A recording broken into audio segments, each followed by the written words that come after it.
Sugan, binanggit nga sa 3 John, I wish above all things that thou mayest prosper and be in health, even as thy soul prospereth. So ito po yung pamanikan sa atin na ang kalusugan ay gift o regalo ng ating Panginoon sa bawat anak niya sa sanlibutan, na isang naging commitment ko at naging advocacy ko nang maranasan ko yung mag-suffer sa karamdaman, kasama na rin dyan ang aking may bahay.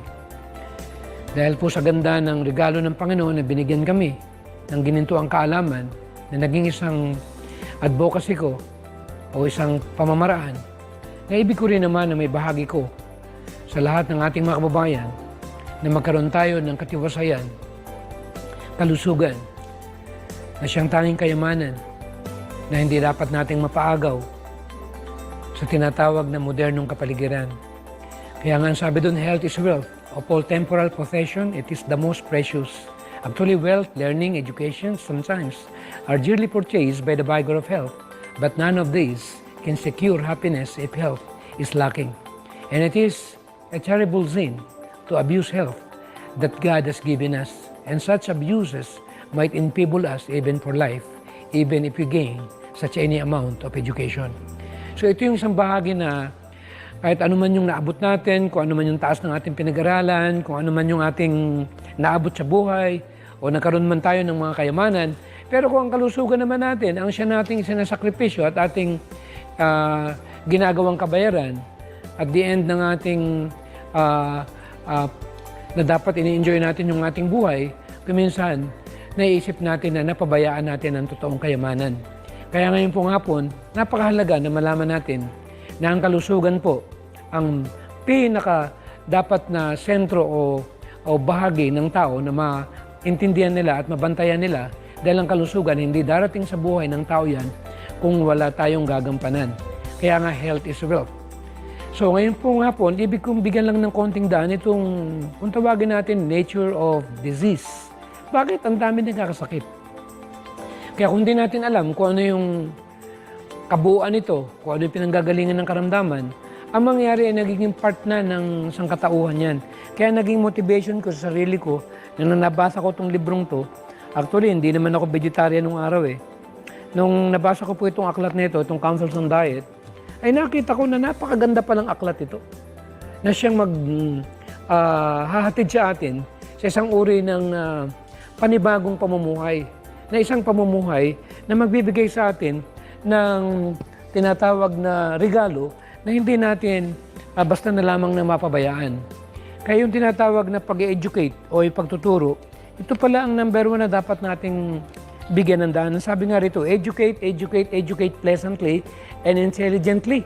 We must preach the truth, pray the truth, and live the truth, bringing it with its gracious health-giving influences within the reach of those who know it not.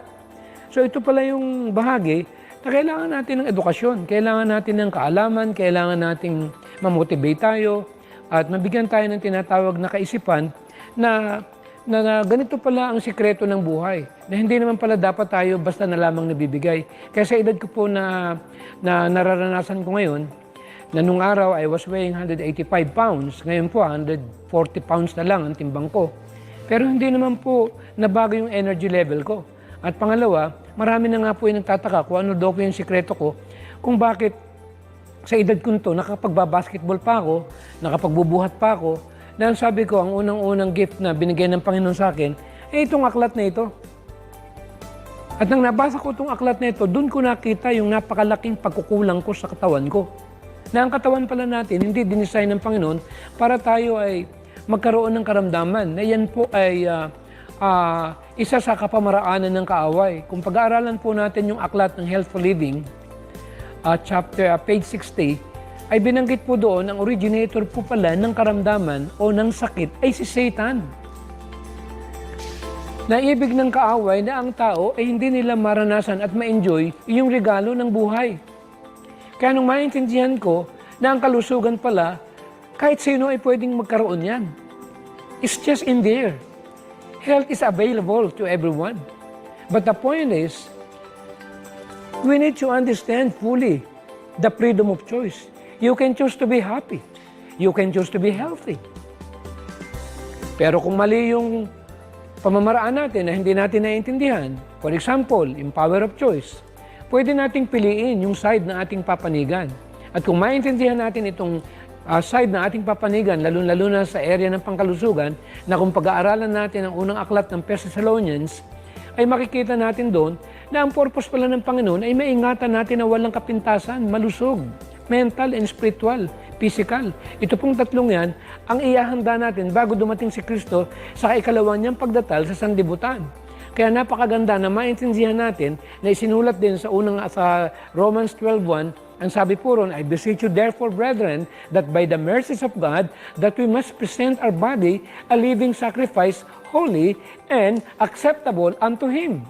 Kaya kung titingnan po natin yun, indo po yung reasonable service natin na may offer natin bago dumating si Kristo ng ating kalusugan ay isang uri ng handog na dapat nating lagi nang iisipin na meron tayong partisipasyon kung paano natin maiingatan at maluluwalhati ang Panginoon na ating katawan ay may regalo natin na walang sakit. Question.